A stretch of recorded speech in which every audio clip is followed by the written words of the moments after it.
Good morning, YouTube. Warbles on a lot. 9 o'clock the morning after the burn before. I'll go over and have a little bit of a look so you can see in the day what was recorded last night. So as you can see, this is the previously burned area.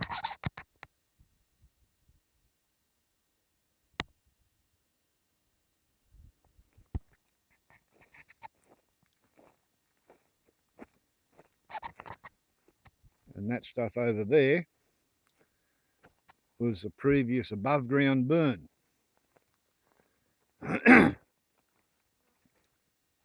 In that little area between the two fallen trees.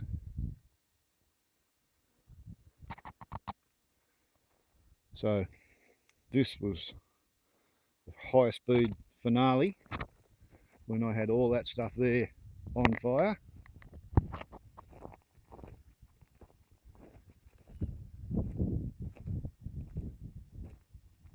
Come up around here, and the entire episode beganeth last night at about here. This was where I was initially lighting up.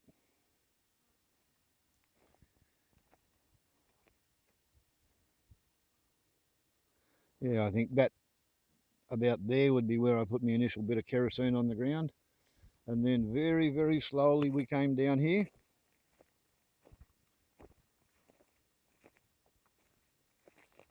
Last night at 9:30 p.m. I came out here and I put 10 litres on a few little smoking spots and got them all out. Down here was where it started to get a bit interesting, because we've got essentially waist high fully cured, sometimes chest high fully cured fuel, and you've got a meter between where you're lighting up there and what you don't want to burn. So that's where we have to rely on a wet line and a leaf blower.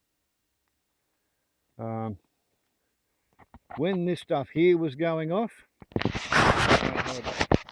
my light wand sitting here. I'll show it to you later when we get back to the hut.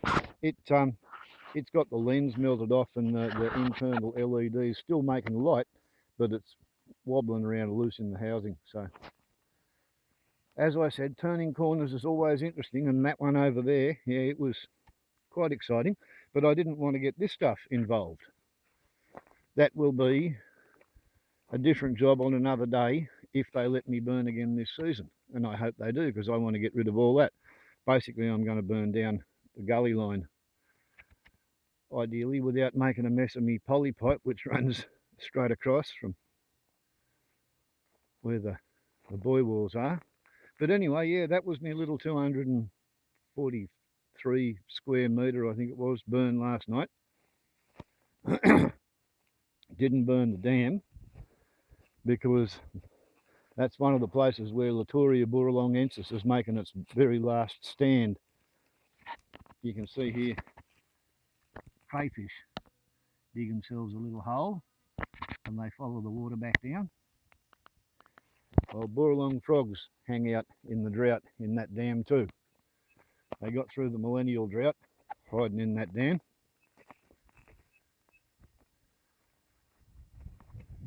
So that was the finish to yesterday's big day. I didn't have time to come over here with a chainsaw and break these up and do a better job, so not enough of them burned. The other dead dry stuff I piled up over there where that white ash is, it all burned out.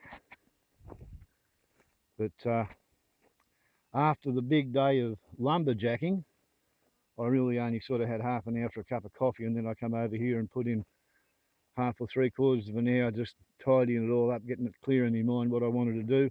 Then off to town to get the bread and the milk, and then come back and wait till it cooled down and moistened up and stilled down enough to have the audacity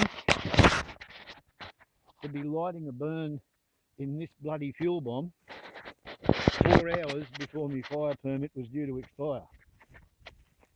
But if I hadn't done it, I would have all that fuel bomb sitting there, just like I've still got that sitting there. So, as I said, yesterday was a big day. And I've probably, by the time this gets uploaded, I will have uploaded a couple of videos made during the bigness of the day. So, look at this.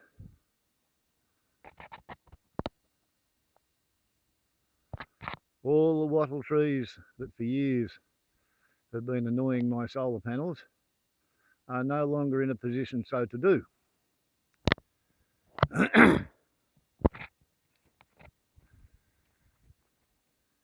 A whole lot of dead trees in the forest canopy over on that side of down.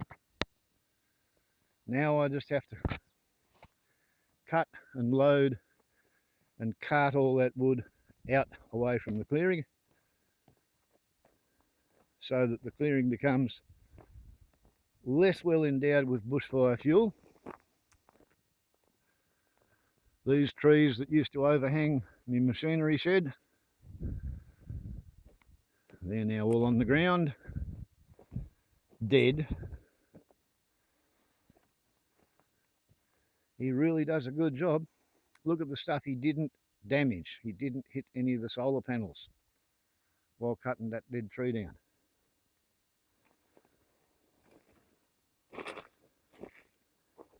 That log there was already holding that bit of tin in place.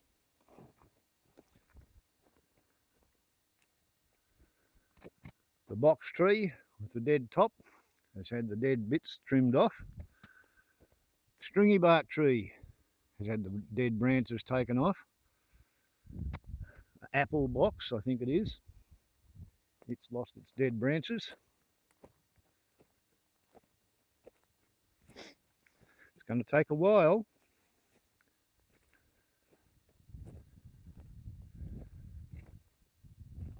I thought I had a firewood carter lined up to come and pay me to cart away the bushfire fuel bomb.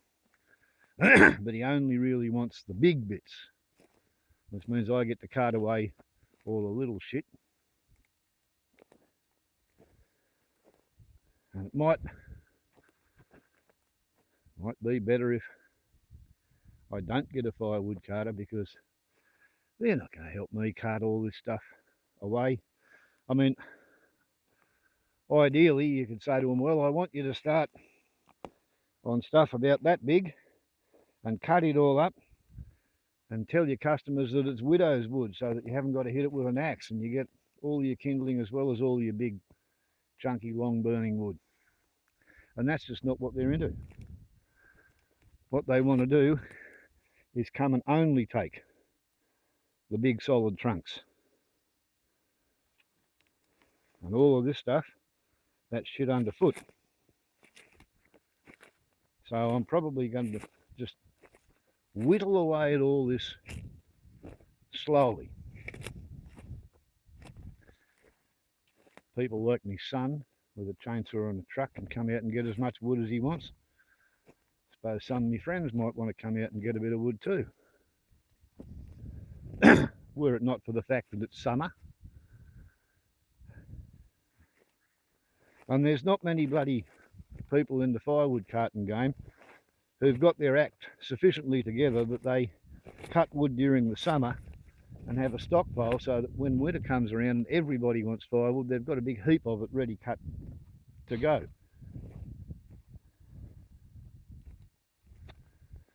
They all seem to want to work on a hand-to-mouth basis. Cut a load of wood, go to town, sell the load of wood, go and cut another load of wood.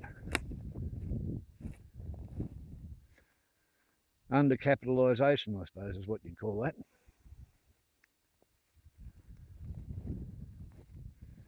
And in all this, the one and only tree that I forgot to have done is that one down there. The one on my side of the fence, I forgot to have its dead branches pulled off. but there's almost nothing underneath it, and it's probably not much of a bloody bushfire risk. So yeah, essentially everything that died in the 2018-1920 drought between me and the fence, it's been felled, or it's been lopped, or it's in a condition where, like that one, I can drop it and add it to the collection of wood to be removed.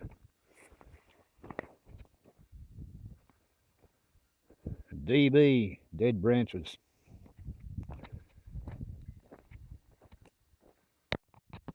This morning at 7 o'clock I had 5 amps of solar power coming from the tower of power into the pyramid. 5 amps at 7 o'clock in the morning. That's never happened. I used to have to wait till about 9 o'clock for the sun to come up over the trees. Dead branches off.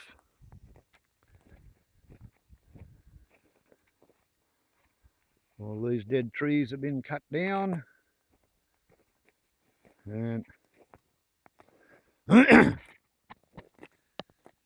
old mate next door neighbour is determined to replace that fence. So he's going to have a bulldozer come along and clear his side of the fence, and I've invited him to get any of the dead trees or live trees on my side of the fence which frighten his fence, and he's welcome to cut them down, winch them out across the fence and sell them to his firewood carter, and that's my contribution to the fence. And in my personal estimation, I don't think I'm wrong, but bearing in mind that that's what the country looks like that I haven't burned and I haven't got around to brush cutting since I come back from the Cancer Institute. This stuff here has been brush cut, but I haven't burned it for about 8 years. You have a bit of a look around the place. I think anybody who imagines that a fence over there is not going to get burnt at some point when all this goes, because at some point it will go. The absolute most I can hope to try and do is put a wet dome over my place and my daughter's tent and have the worst of the fire go around it. But I cannot possibly imagine how I could contrive to save a fence. The one that's over there is about 150 or 160 years old, and my plan would be to just keep putting star pickets into it and propping it up.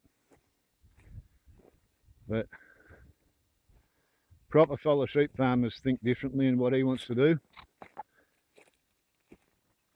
is put up steel posted fence and figure that when the fire goes past, at least his posts will still be there. And I think he's daydreaming. But can you imagine trying to stop this when it goes off? Tea tree that's died in the drought and then fallen over in the wind. And some of it's just fallen over in the wind and it's still actually alive. Used to be a bowerbird's bower here. But as I keep trying to explainificate to people, the times they are a changeling and global warming is kicking humanity's ass big time. But at least there are some small successes. The wombat berry vine, which I transplanted from Hogue's Mountain to here, is still here, despite being chewed off and eaten in a bit of a sheep invasion. I think it must have been. I don't know whether sheep or wallabies, but something's had to go at the wombat berry, and it's taken 1, 2, 3, 4 out of the 5 stalks, but it's not dead yet, eh? Yeah. Maybe it's got 5 out of the 6. We will see. We will see how long it can stick around for. As the climate changes, as the globe warms. I did that. I wanted that for firewood. And I paid for all that because I didn't want bushfire fuel hazard. Yeah.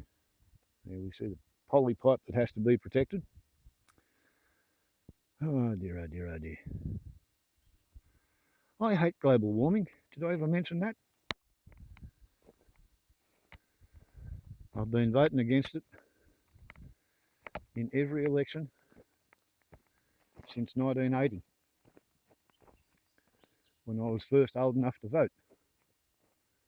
And every time, the people who wanted to have cheap petrol, cheap diesel, cheap electricity, cheap travel, cheap food, cheap consumer goods, they won. The people who wanted to grow the economy, regardless of any forecast effects on the environment. Grow the economy at all costs. They did that, didn't they? And like I said, since 2018, I've spent $15,000 on my fire plan, which I did not expect to have to do when I moved up here in 1991. So, the light wand melted in the heat. And yeah, it works. But look where the light element is. Oh, you can shake it into place. Yeah. That's how intense it got last night. I melted my light wand. Kind of fascinating, isn't it? Still works, and I'll probably take the screws out of it and go in there and fix it up and see if I can't make it work again, or at least hold shape. But there we go. The light wand that melted. Now the new head torch has had its first fire and it did not melt, so it did well. And the old head torch, it kept going as well. And I don't know why, but it feels a lot hotter than 22.5 degrees out there. Doesn't it, chuffs? Warbles on a lot to YouTube. Ciao.